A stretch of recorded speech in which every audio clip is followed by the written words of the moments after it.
Okay, so this is our Kahoot for chapter 2. And we're going to get started here. Just answer the best you can, and then we'll talk about the answer.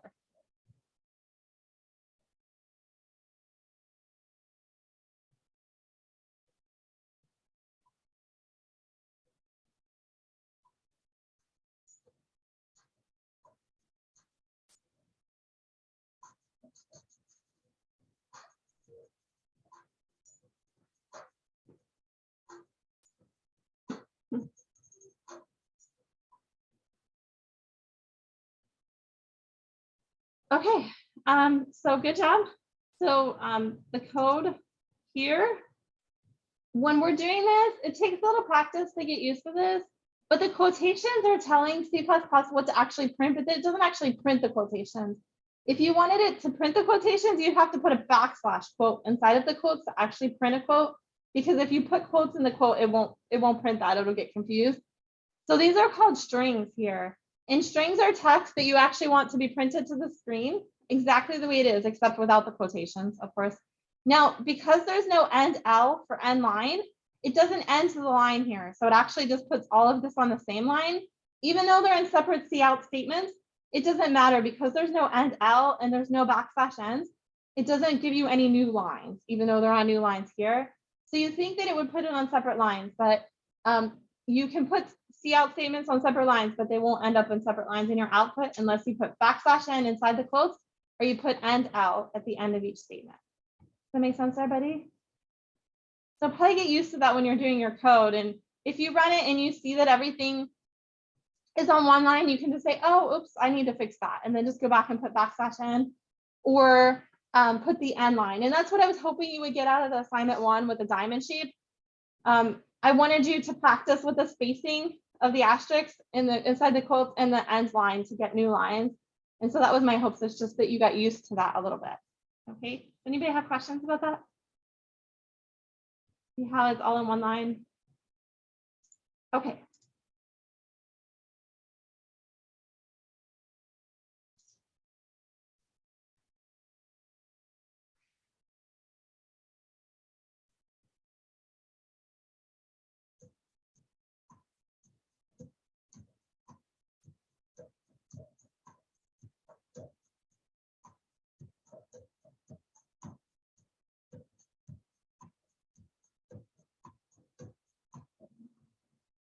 Okay, so let's take a look at this. And this is confusing when you're first getting started.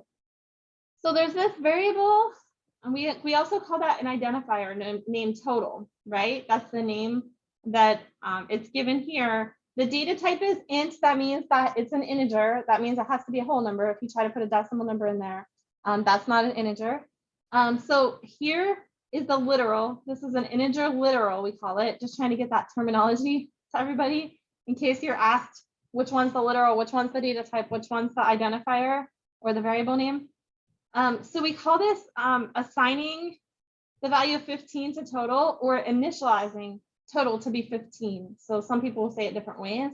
So just trying to get you used to that.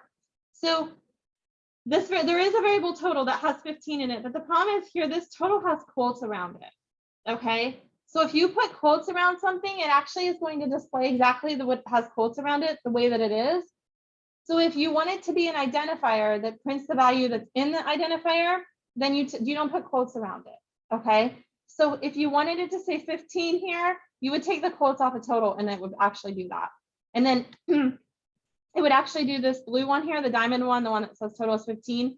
It wouldn't put a space between the S and the 15 here because there's no space inside the quotes here or here.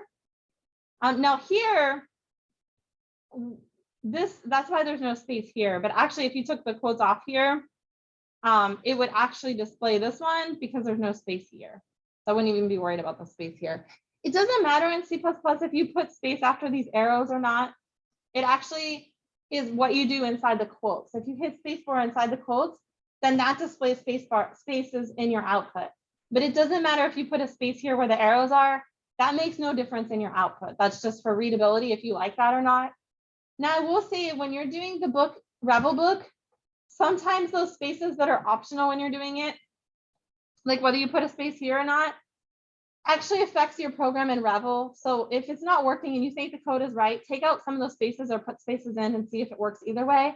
Like for example, it doesn't matter if I put a space here where the equals is, like before the equals here or after the equals. It works if I take the spaces out, or it works if I don't. But in Revel, if it's not working, try and take them out and see if that helps. If you're looking at your code and you're like, I know this works, this is right. It might be some of those optional spaces that Revel doesn't want in there. Try taking it out and see if that helps. And if that doesn't work, then email me about it and say, this is what I have and I think it's right and it's not working. And we can talk about it. Okay. So does everybody see why it's printing the word total instead of 15? And how to fix that? You can just take the quotes off of here and it would actually print 15. But I don't like it when the output looks like this. So make sure, even if you take the quotes off, make sure you put a space out here after the S. You need to learn to look at your output and see, that doesn't look nice, I need to fix that. So you just go and fix it and run it again. That's what the testing is about. When you test it, if it doesn't look nice in your output, then we need to fix it. We need to put spaces where they're supposed to be. So, okay. But you can, just so you know, you can put two strings like this with the arrows and it will join them together and do this. But that's not really what I wanted. I wanted a variable there with the value. Does anybody have questions? Okay.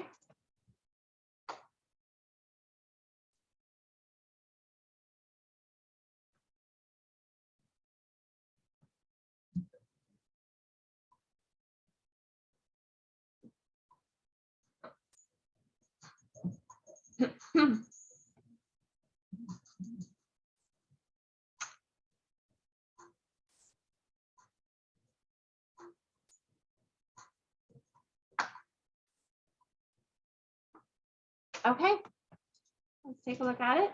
Good job. So the problem is this is an integer and this is an integer. So we talked in this chapter about something known as integer division.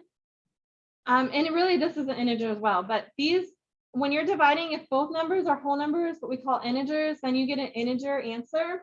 So when you take 15 divided by 7, you don't need the decimal, you just actually get 2 because it actually just chops it. It doesn't round it, it chops it. So when you're doing integer division, just remember it just takes the whole number, it doesn't take the ending. It's called truncating, it actually just chops it off. Okay, everybody see that?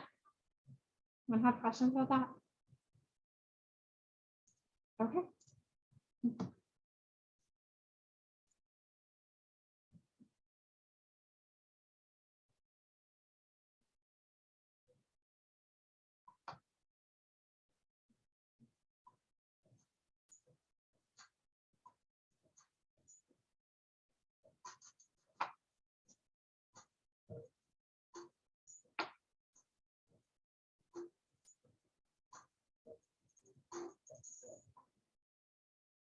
Okay, we got quite a few different answers for this one. So remember that this symbol means remainder.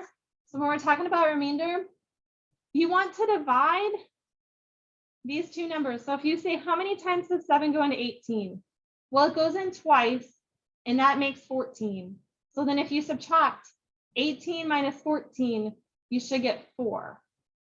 It's how much is left over when you divide the two numbers. So when you divide them, how much would be left? Okay. And if you have two numbers that divide evenly, then you get 0 as a remainder. But it's how much is left over. Does that make sense to everybody? I know that's a strange question. We'll talk a little bit more about that today.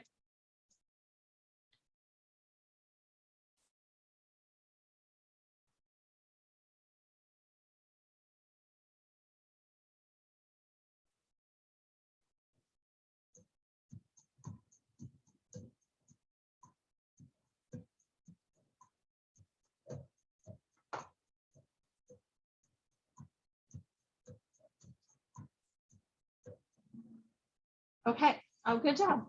Okay, so I actually don't need that because it's all right here. So this is fine. This is an integer variable being declared and set at 10. And so we call this, the data type is int, the identifier is total, and the integer literal is 10. Okay. The problem is this one, because you can't do it this way. If you said int x equals 15, it would be fine. But it's because it's written, you have to write it the other way. You have to put the data type first with the identifier and then the equals and then the value. So you can't write it like this, Java, or sorry, not Java, C++ won't accept it that way. This is fine. This is actually declaring that you have a variable with the data type char, which means character, which means it can only be one character of data. The identifier name is letter. It's the variable name or identifier. And then when you do a char, I know this is a little getting used to too, you put single quotes around it when it's just one character. So this is correct. And then when you do a string, you put double quotes around it. So Bob is a string literal. Okay, that's the value. The identifier is name, and the string means that you're going to have multiple characters. You're going to use the double quotes for that to declare a string. Okay. Does that make sense, everybody? Okay. Just let me know if you have any questions.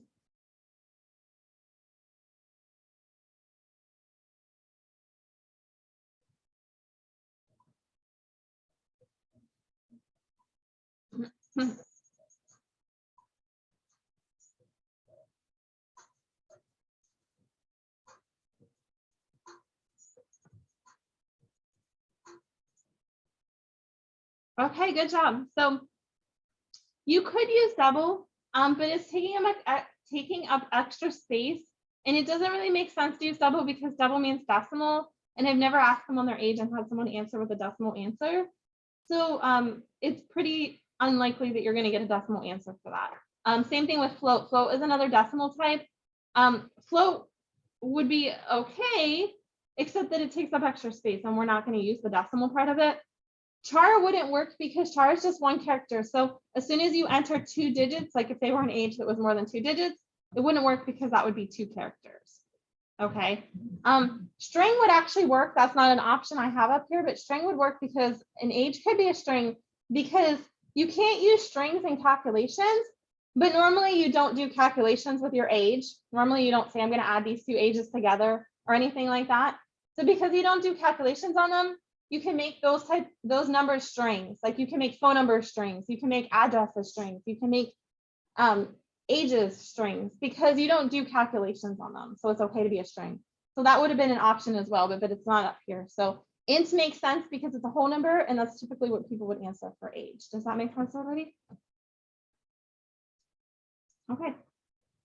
Let's see how we did. So if you're still a little confused about some of those questions, please make sure that you see me for some help, or get some tutoring, maybe look back over those, see if you can figure out, you know, why they are the answer that they are, but don't hesitate to come for some help, okay? All right, what I wanna do is I wanna do a program. Now you can do it with me if you want to have it as an example, or you can just watch, okay? It's really up to you. I'm not gonna collect it, but I want to go over this with you. And so if you wanna have it as an example, it's going to be like something that we're going to do later in the class individually. So you can just use my example up here, or you can have your own. So it's really up to you. So we're going to make sure that we have this IO stream at the top. If you don't have that, it's really up to you. If you want to use online GDB, I like that one the best, but you could use C++ shell. It's a little easier to use, I think, but this one's nice because you can actually save it. It's easier to save the files from it. Or you can use Visual Studio. That's completely fine. I think Visual Studio takes a little longer to load and a little longer to work with. And that's why I like this. It's kind of quick and easy. So whichever works best for you. So we're going to put the IO stream at the top. That's used for when you do the cout statements. You need that. And then you're going to need this namespace at the top as well. And I like to have that because if you don't put that, every time you put cout, you have to put std in front of it. And I think that's just extra overhead that I don't need. So I like to put that at the top so I don't have to do that. So most of your programs will have these two at the top because it just makes our lives easier. And we're always using cout statements. So it makes sense to have those. Okay. And I actually don't need the space in there. I can have it. It doesn't hurt anything. Okay. And then we are going to have the main. Now, if you want to condense it, you can move that curly brace up to that level, or you can leave it on the next level. It doesn't really matter. But I do like to have this ending curly brace lined up with the I and int here. And this is actually your main function here. And your main function is always going to return 0. Okay. And that's the last thing you do when you end the function. Okay. Now this one was set up to say hello world. That's not what I want it to do. So I'm going to take that out of there. Okay. Now what I'm going to do is I'm actually going to take a number of inches that I have and figure out how many feet that would be. Okay, so I'm going to create a variable that's double inches. Okay, and I'll say something like 89. Okay, you can put whatever number you want in there. You could put a decimal number of inches in there if you want to, but I'm just going to put a whole number. Okay, and then I'm going to say double feet. Okay, equals, and then here I'm going to take inches divided by 12. Okay, so inches is my identifier that I have up here, and I made it a double so that it can be a decimal. I want this one to be a double as well, because that means that when this comes up with a decimal answer, I will get that decimal answer. If I make it an integer, I won't get that. And I want the whole decimal answer. And then this value that I gave it, that I initialized it with, that double literal, even though it's an integer, that's fine. It will actually just make it 89.0. You don't have to put the 0.0 in there. It's fine to put integers into doubles. You don't want to do the other way around. So you can put any number you want in there. So far, is everybody with me? Okay, so what I want to do is print out the answer. So I'm going to do a C out. And then I like to do a label. I don't want to just print the number of feet because I won't know if that's inches or feet, and I like to print everything. So I'm going to make it look nice by saying inches, and I'll put a nice little semicolon or a colon there so that I can tell. I'll put the answer there, okay? And then put my ending quotes, and then put the arrows, and then I'll actually print my inches. Remember that you don't put quotes around the actual name of the identifier, the variable. And then here, I will put this, and I want to show you what happens when I don't put spacing in here, and I don't put an extra line, and I'm going to print the feet, okay? So I did that on purpose. Now, if you want to, you can put spaces before and after these arrows, but it makes no difference in your output. Same thing here. Some people like to have spaces before the equals and after the equals. That's up to you. Some people even have spaces here. That's completely up to you. It doesn't make any difference in what the actual program does. So it doesn't matter to me either if you do it that way. So this will actually display my answers, but they won't look nice in the output. You can see here that everything's on one line, but I do get the answers. But the problem is that I didn't put an end line here, and I didn't put a \n. So I have two choices. I could just do this. I could just do \n here because I actually want a new line right here. Okay, or I'll show you another way. So that's one way. Okay, or I have the option to do an end line here and start another C out down here and then take this out. Now I could put an end line here. It doesn't really change anything because there's nothing underneath it. But you could just put that at the end of all your C out statements, and then you make sure that everything's on different lines. So this is another way. That's another option. Whichever way you like better is fine. It doesn't matter to me which of those you use, but you get the same output here. So everybody with me? Okay. What happens if I make this an integer? What kind of answer do you think I'll get for feet? What would be? Yeah, an integer, right? So it'll actually just chop this ending off. So it'll actually just be 7. So if this is an integer, then this right here is an integer. And if this is an integer and this is an integer, then the feet, even though it says double, will just be 7. So if you want that, that's fine. But just know that that happens. Now, if you didn't want to change this variable, let's say you wanted this to be an integer. Let's say it made sense to you because you probably aren't typing in a decimal number of inches. So you wanted that to stay there. You can just make this one a decimal by adding a 0.0. So that's an option, and that will give you the decimal number without adjusting this one. Okay. So just trying to show you different ways to fix your program if it's not doing what you want it to do. Now, you may want it to do that. So here's another option. You could maybe want the integer answer. Okay. So I'll just make that an integer. And so let's say we might want to get the remaining inches. Maybe we want it to give us the whole number of feet. And instead of it being a decimal number, maybe we want to say how many inches are left over. Maybe I don't want it to have that 7.41667. Maybe I want it to say 7 feet and how many inches are left. So I can do that by adding another variable. I can call it remaining inches. And this is just a name. This identifier name could be anything that makes sense to you. I just ask that it's meaningful. So you don't call one X, one Y, and one Z, because then people look at it and they're like, what's X, Y, and Z? What's A, B, and C? If you're gonna name it, you can call it I for inches. That's fine, because everybody knows I is inches. And F for feet is fine if you want to abbreviate, or you can do FT for feet. Just make it something meaningful. Don't call them random letters of the alphabet that don't make any sense, because when you look at them in your equation, then people get confused. So you always want to say short and sweet and to the point, right? But you have to understand it too. You don't want it to be so short that people don't know what you're talking about. So remaining inches is kind of long to type. So maybe you don't want to call it that.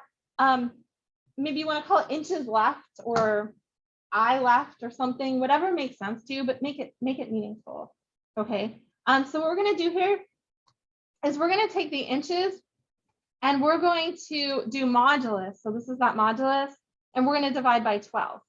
So what it's going to do is it's going to take this 89, that's what I have in inches right now, and it's going to take the 89 divided by 12, and whatever the remainder is, that's going to get put in that remaining inches variable.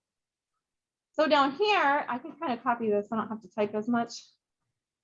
I could type in remaining. This should be exactly the way you want it to be displayed on the screen. So for capitalization purposes, this should be how you want the user to actually see it. So you shouldn't run it together as one word like this. This would look goofy if it was in the output, right? If a user actually saw that, I'm like, why is the capitalization like that? And why is there no spacing? So when you're doing your identifier names, you don't have spaces, and you want to start with a lowercase letter, and you want the second word to start with a capital letter. But when you're doing your output, people that are looking at your outputs, they don't know how to program, and they don't understand why you have it all jammed together. So when you're doing your string for your output, make it look the way you want the user to see it. Make it look nice, make it have spaces, okay? So remaining inches, and then this should be your remaining inches variable. Okay, and you don't put quotes around the identifiers that are printing out in your output, okay? So then this is just a little different, right? It tells us how much is left over. And that remaining inches should never be 12 or more, because if it's 12 or more, it should be putting that in the feet. So if you ever get something when you're testing it and it gives you 12 or higher, then that's not working the way that it should, right? Okay, so let's try it with different numbers. Let's put something easy here. We know 14, right? One foot, I know it says feet, that's okay. And 2 remaining inches. Okay, so for testing purposes, I always say you want to put a couple numbers in there to see if it works, because you might luck out and maybe it just works for the first example that you put, but you have to test it with a couple different values to see if it actually does work, and look at the numbers. Do they make sense? Does that number make sense? Because if you accidentally do your equations wrong, then of course you'll get the wrong answer. So you need to check your answers and make sure they're correct. Does everybody understand this? Make sense, everybody? Have questions about the difference between the double and the int and how to do the modulus or the division? Well, okay. Do y'all understand the end L on there, what that does, and all the spacing for your output? Is that making sense, everybody? Okay, perfect. So do we know, like, before you take your quiz, can you identify the different parts? Can you pick out the data types when you declare your variables? So these variables are all integer data types, right? You should be able to pick out the identifiers. Those are the variable names. Those are the names you give it, and those should be meaningful names that follow the rules, okay? So inches, feet, remaining inches. The value that you put in here, that's called the literal, okay? So if someone says initialize your variable, that means give it a value, assign it a value, okay? Now, when you're assigning it a value, it might be the result of an equation. So whatever this comes out to be, that would get put in feet. That would be initialized feet with whatever that is, depending on inches. So you're probably saying to yourself, but if I wanted somebody to use my program, they probably don't know C++. So how are they going to get in there and change that inches to be something else to get a different answer? Well, you're exactly right. You wouldn't give this to somebody to do that because they wouldn't understand how to change the value, and that would be not a good program, right? So our goal is to do input. And the next chapter, we're going to work with how to format our output and how to do input. So we're going to take in data from the user. So it's called see in. Okay. So we're going to be able to see in data instead of putting numbers in here. So we'll do it on command line where you can just down here, it'll say enter the number of inches. You'll put in the number and then it'll run the program. Okay. So that's our goal, is to get to do input and output instead of having just numbers in here in the variables. But for right now, because we don't know that step yet, I want you to just put the numbers in here and then everything else should change. Now, what I don't want you to do is to actually put the values in the output, like to do the calculation yourself, like to say, oh, the answer is 1 foot and 2 inches. So I'm just going to go ahead and put 1 in here and 2 in here. Does that make sense? Because then when you change this number, nothing else changes. You have to go back and recalculate it in your head and put the right numbers in there. So you shouldn't be calculating it yourself and putting the numbers in your output, if that makes sense. Because the goal is to let the program do the work for you. The only thing you should be changing is this number up here, and everything else should change accordingly and make sense. You shouldn't be calculating it and doing it. Now, you should calculate it to check the answers to make sure they're right, but you shouldn't be calculating and putting the numbers in here. And I know that that's hard to do because sometimes some people don't understand why we're just putting a number here. Why don't we just calculate and put the numbers in here? But we're getting to a point where the program handles everything for us. Like we do the input and it handles everything. But if you go and calculate it and put numbers in the output, then it's not handling it. You are. You're calculating it every time, and that's not letting the program do the work for you. Okay. Have you all used Excel before or some sort of spreadsheet? Barely. Sometimes. Okay. No, barely. I love Excel because it does like grades and everything, although I know Canvas does all that for me, but I like to double check it. But what I do is I have equations in there, right? And so all I do is put the numbers in there and it calculates the results for me. So I say like this assignments are worth this percentage and quizzes are worth this percentage, and it calculates and it comes up with a final grade for me. But I put all of the equations in there and it does the calculations, right? I double check it to make sure it works, but that's what we're hoping our program will do. We put the calculations in there, it comes out with the output. We don't have to calculate it every single time because that's we're going to make errors. That's not going to work, and that's not letting the program do the work for us. Does that make sense, everybody?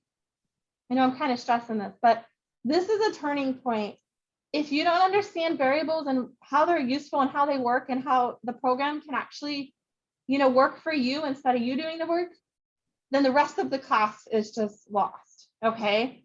And I know that by teaching this, I've been teaching this for over 15 years.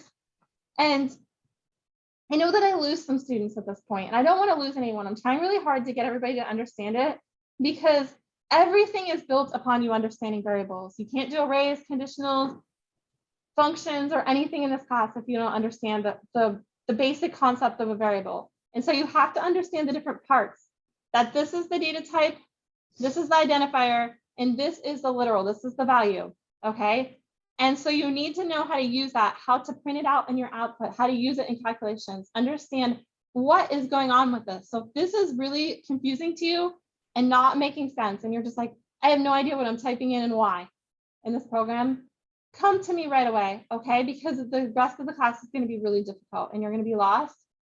And I know, again, I'm spending a lot of time on this, and that's because I need this to make sense, every part of it right now, okay? Maybe not the return 0, but the rest of it should make sense. You don't have to really understand why you put int main here, but you should know that main is where we put all of our code. And when we click the run button, everything in main happens. But you should understand all of this. You should know that the cout statements print out. The strings are printed exactly the way that they are here. The variable names are written here, and then that prints the value that's in the variables. So variables are just a place in memory that's storing a value. And I can change that value by changing the number here, right? And then everything else in the program changes accordingly. But you should understand all of this. And if you don't, please come to me for some help. Okay. So what I want to do is I want to do another program that works with strings. But does anybody have any questions about this program before I move on? Y'all okay? Okay, I'm going to do another one. I'm going to leave that up because I'm going to show you that later when you're doing the independent work. So I'm actually gonna copy some of this for a second. Okay, because I like to start off with, we talked about this before, I like to start off with this because all my programs start off that way. So I like to start off with the IO stream because I'm always going to do a cout. I don't know if I've ever written a program that doesn't have a cout statement in it. So I like to have that, and I like to have this because that also helps me with the cout. And then this return 0 and main. Okay, so all my programs start off this way. But if you wanted to do string, you're going to add another include statement at the top. So you put include. And if you want to watch this or you want to do it, it's up to you. I'm not collecting it. All of these are just maybe useful for having in your collection to look at when you're trying to do your assignments or you're trying to answer questions on your quiz. So it's up to you if you want to have them or not. You will have them in the video if you want to go back and look at them. But here is the include for string. So if you're going to use strings, you'll put in that include at the top. In a string, we can have string variables as well. So let me show you. So we put string, and then you just put your identifier name. So string is the data type. That means it's going to be text with double quotes around it. So we can have an identifier like name1, for example, and we can put a name in there. So we'll put Bill in there, for example. Okay. Now I could put a semicolon and go to the next line and do string name2 equals, or I could put a comma and say name2 equals, for example, Ted. Okay. Now this again is optional. That could have been on a separate line with the word string again, but because they're both strings, I don't need to repeat that. I can just put comma and put the name and the actual string literal, the value. Okay, so everybody good so far?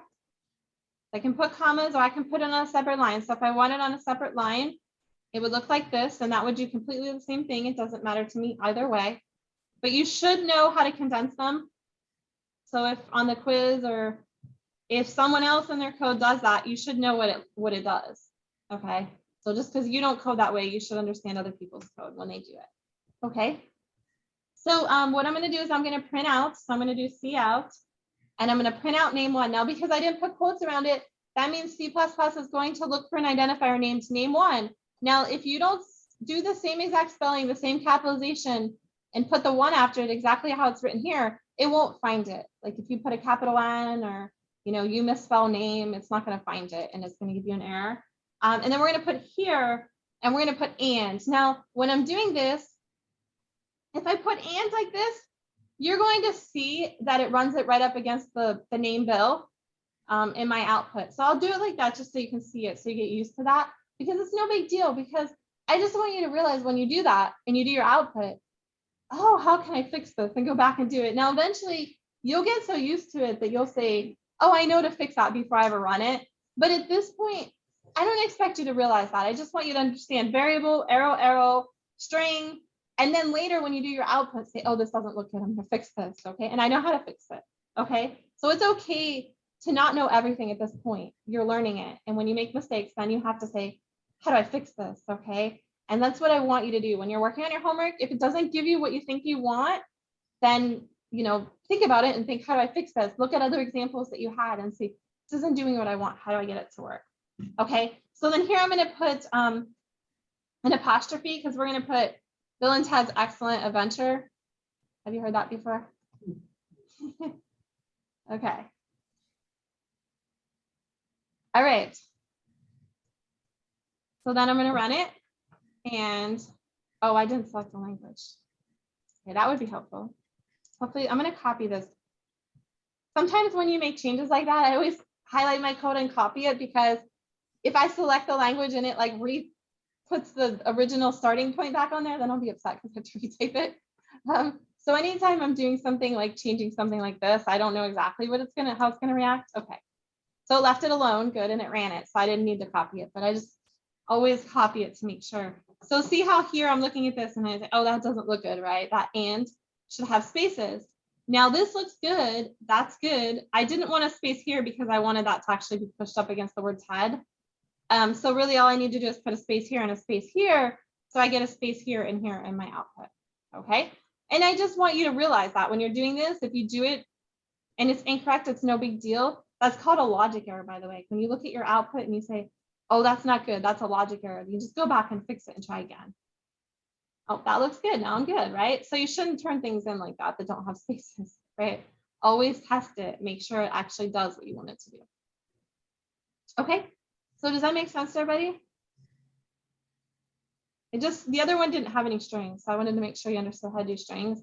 And so I hope the main point that you're getting out of this is, what's the data type? What's the identifier? What are the literals?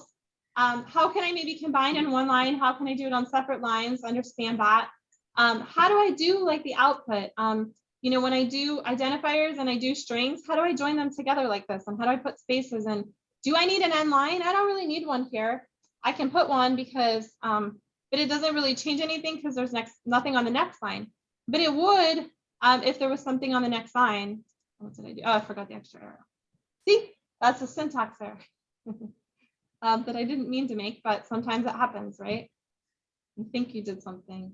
So always test it. I know that sounds, you know, like I keep repeating that, but it's very important because even as long as I've been doing this, sometimes I think I've done something and I think it will work, but I always test it to make sure, because, you know, you never know. You're typing it quickly. You maybe just left something out, like a space, and it doesn't look nice, but you think that it's right. You always test it to make sure it's right, because can't be 100% until you actually click the run button, right?